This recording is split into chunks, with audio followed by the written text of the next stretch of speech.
In the modern era, it's generally accepted that video games can be extraordinarily powerful tools for telling rich and engaging stories.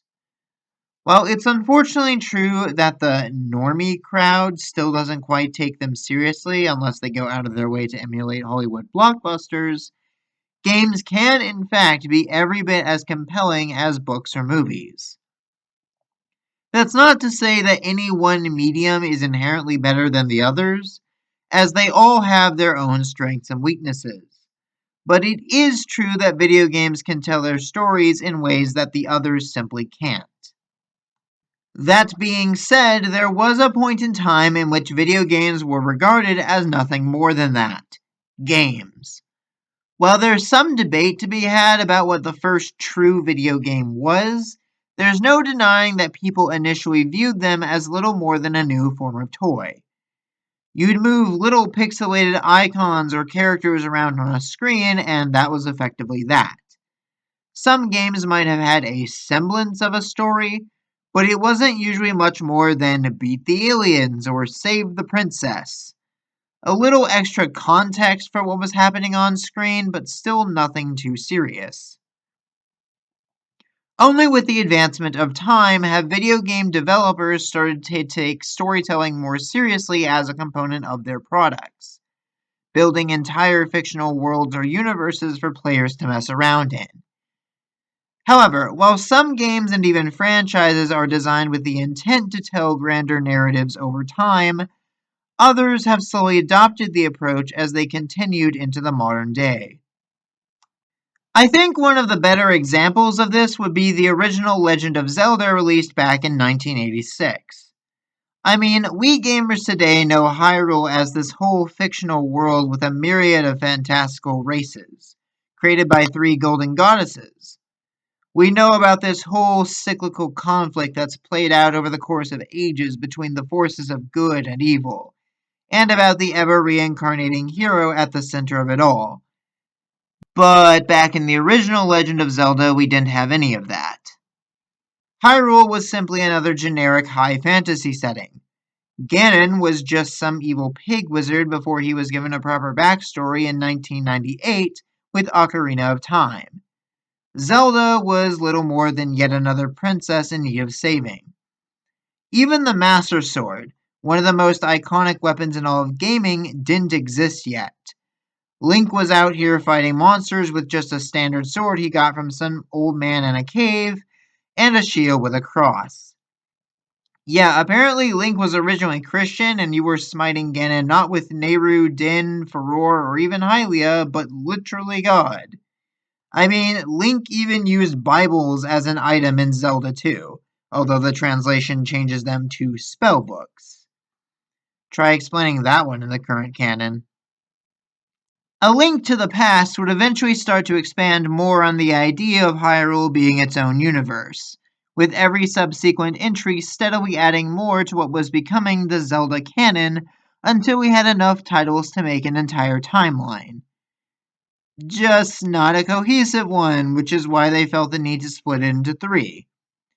Look, we all know that the Zelda timeline is a touch controversial, especially the defeated timeline that implies the existence of countless more branches we don't even know about, but it really is kind of hard to reconcile some of the inconsistencies created by prior games in the series. Like, where is the Force Sword during Twilight Princess? Why does no one ever use silver arrows against Ganon again? How come the 8 sages are sometimes important players in the world and other times they seem to be non-existent? Because these details were probably just made up as time passed, and no further thought had been given at the time.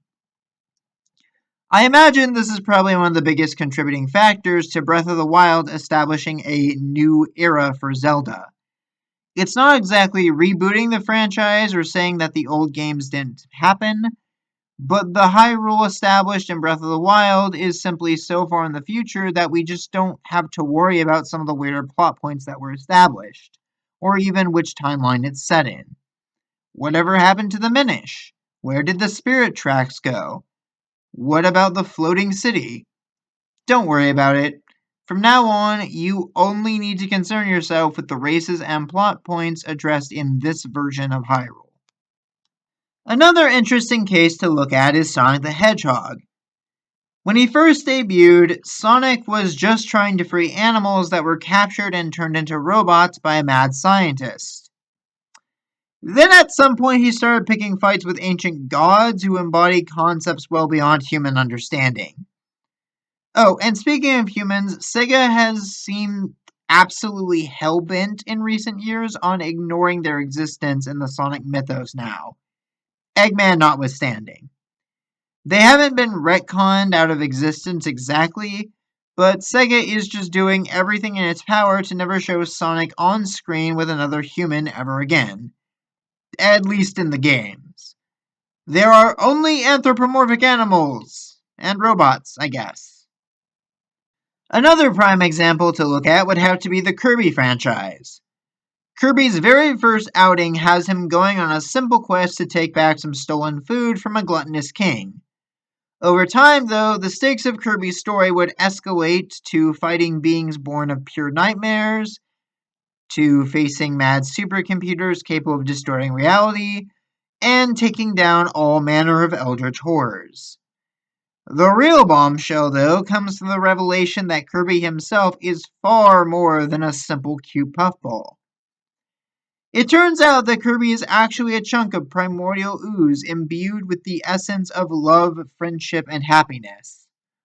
Also, the butterfly that's been in the intro of every game is apparently some sort of divine being that possesses the bodies of other powerful beings. I suppose my point with all this is that it's interesting to look back at how many of these legacy franchises have adapted to the changing times. While many of them started with simplistic stories, they've evolved into complex narratives with entire continuities to keep track of. And they've all taken different approaches towards addressing the inconsistencies unintentionally caused by their earlier entries. It seems like the most common approach is to effectively just ignore those, though some franchises manage this far more gracefully than others. So, what do you all think? What legacy franchise has aged the best? And how do you think they could have been done differently? Leave your thoughts and comments down below, and until next time, stay bright.